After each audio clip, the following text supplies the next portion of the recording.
ഓഷുവായിലെ cent Joseph ഇടവക പള്ളിയിലാണ് ഞങ്ങൾ കുർബാനയ്ക്ക് പോയത്. അത് സീറോ മലബാർ പള്ളിയാണ്. അവിടെ മലയാളം കുർബാനയാണ്. വീടിനടുത്തുള്ള ഹോളി ഫാമിലി പള്ളിയിൽ ഇംഗ്ലീഷ് കുർബാനയാണ്. അത് ലാറ്റിൻ പള്ളിയാണ്. അടുത്ത കാലത്താണ് ഇടവക്കാരുടെ സഹകരണത്തോടെ പള്ളിയും പള്ളി സമുച്ചയവും കെട്ടിടങ്ങളും പൈസ കൊടുത്ത് വാങ്ങിയത്. തൊട്ടടുത്ത് കാറ്റീസം ക്ലാസ്സുകൾക്കായി ഒരു ഹാളും ഒരുക്കിയിട്ടുണ്ട്.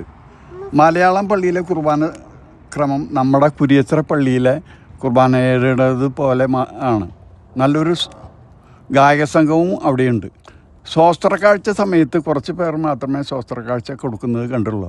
അതേക്കുറിച്ച് ഞാൻ ജിസനയോട് ചോദിച്ചപ്പോൾ ജിസന പറഞ്ഞത്, കുറേ പേർ മാസം തോറും പള്ളിയിലേക്ക് അവരവർക്ക് കഴിയുന്ന തുക സംഭാവന കൊടുക്കുന്നതിന് സമ്മതിച്ച് ബാങ്കിലേക്ക് എഴുതി കൊടുത്തിട്ടുണ്ടെന്നും അവരവരുടെ അക്കൗണ്ടിൽ നിന്ന് അത്രയും തുക പള്ളി അക്കൗണ്ടിലേക്ക് മാസം തോറും വരവ് വെച്ചോളൂ എന്നാണ് പറഞ്ഞത്. ഇടവ പള്ളിയിലേതുപോലെ തന്നെയാണ് മറ്റുള്ള പള്ളികളിലും കുർബാന നടക്കുന്നത്.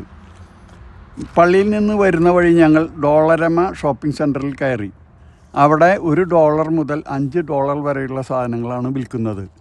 വീട്ടിലേക്ക് ആവശ്യമുള്ള സ്റ്റേഷനറി, പലവ്യഞ്ജനം, പ്ലാസ്റ്റിക് പാത്രങ്ങൾ, അടുക്കളയിലേക്ക് ആവശ്യമായ ഐറ്റംസ് തുടങ്ങിയ എല്ലാ ലൊട്ടിലൊടുക്ക് സാധനങ്ങളും ഇവിടെ കിട്ടും.